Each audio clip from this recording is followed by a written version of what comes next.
पनि एउटा खोल्न पर्ने चिज देखियो रबरको है। अब चाहिँ हामी के गरौँ भन्दाखेरि हामी यसको प्रिन्टर हेड लगाऊँ सुरुमा है त। प्रिन्टर हेड लगाउनको लागि चाहिँ यो पहिला उठाउनु पर्छ है,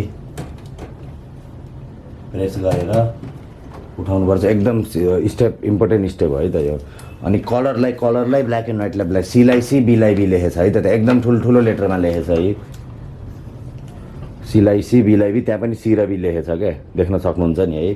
सो सीलाई सीमा राख्ने, बीलाई बीमा राख्ने। पहिलाको जमानामा हामीले हरेकचोटि यस्तो किन्थ्यौँ है त। So let me so you.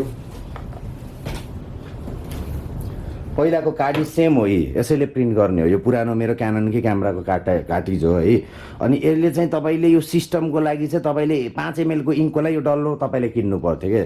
$20 पर्थ्यो, 2200 रुपियाँ नेपाली पर्थ्यो। 1500 देखि 2000 पर्छ यसलाई है नेपाली यो किन्दा। अनि हरेकचोटि तपाईँले 5 ml इङ्कको लागि यो सिस्टमै किन्नुहुन्थ्यो, फाल्नुहुन्थ्यो, गार्बेज हुन्थ्यो।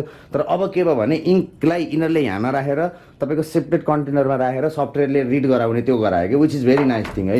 मेरो हात धुलो भयो त्यो मैले ऊ युज गरेर। हात एकदम क्लिन हुनुपर्छ यो गर्दा है गाइज।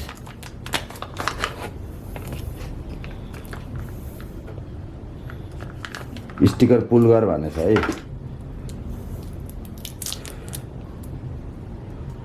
किनभने यो यसको रिडर हो, यसैले प्रोग्रामिङ त्यहाँले ऊ डाइरेक्ट गर्ने हो कि यो लेख्ने हो भनेर भन्ने।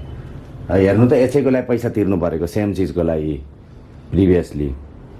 यसमा इङ्क छैन, यसमा इङ्क छ, त्यति फरक हो।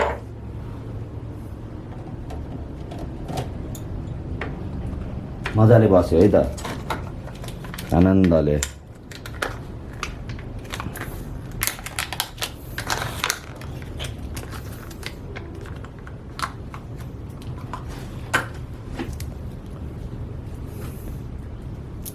यो निकालिदिने, यो निकालिदिने, ब्ल्याकलाई ब्ल्याकमा हालिदिने।